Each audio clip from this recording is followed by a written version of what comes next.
Good evening mga kol. So, yan, quick update sa ating mini camper van na unit is the 17W. 4x2 lang to mga kol, pero nilagyan ko ng mud terrain na gulong 13 inches. So, yung kulay nito is midnight blue. Ayan. So, midnight blue po ito mga kol. Ayan. Yan po yung unit. So, ano lang to, hilamos, hindi na natin pa-undercutan kasi maganda naman yung ilalim kasi personal use lang naman natin to. Ayan. So, meron yung tent sa itaas. Ayan. So, ibalik natin yung tent after nitong painting. Ayan. So, DE17W to na double power slide. So, hindi na namin binaklas dito yung mga upuan kasi hindi na namin pipinturahan yung loob-looban. Yan, hindi na namin pipinturahan kasi balik naman sa original yung kulay niya. Kung ano yung kulay dati, yan yung ibabalik namin. Ayan, so yan, finishing na.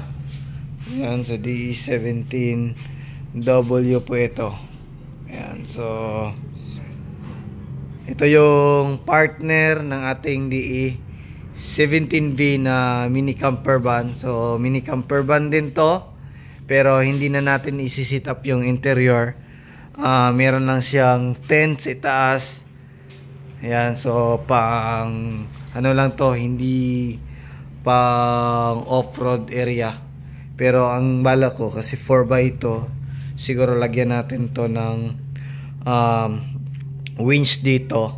Ayan, so simple lang, lagyan natin ng winch dyan na solid, kunting bumper para lagyan ng winch na ano, para in case na kung mga area na medyo tagilid, hindi tayo matatakot pumasok kasi alam natin meron tayong winch kasi 4x2 lang to. Wala pa kasing dumating na 4x4 na ano. So ito lang muna. So ito na yung partner natin sa mga next camping natin. Ayan. So DE17W. So high roof po yung unit natin mga kon. So high roof po ito. Ayan, ito yun na yung interior.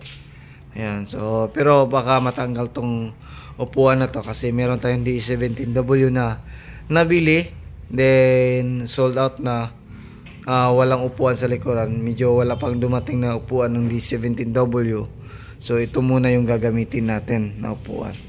So yan, so tapos na tong ano nito, yung dashboard kasi pinauna natin yan.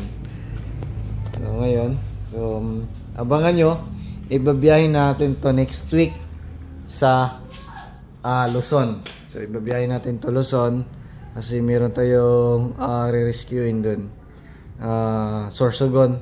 So punta tayo ng Sorsogon next week. So abangan nyo po kami dyan gamit yung ating DE17W na top of the line, double power slide, high roof 4x2. So meron yung tin sa itaas.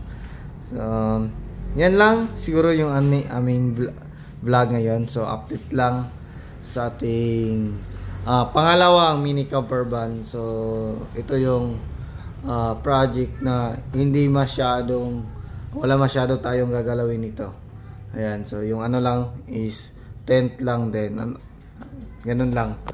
So yan lang yung ano natin sa interior nito. So tent or tent in owning lang yung ating ilagay. So yan lang muna mga kol.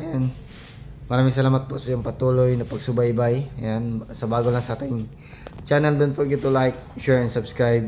Then click na rin yung notification bell para updated kayo sa mga next video uploads kayo. Ingat po mga kol, and bye bye. God bless po sa ating lahat.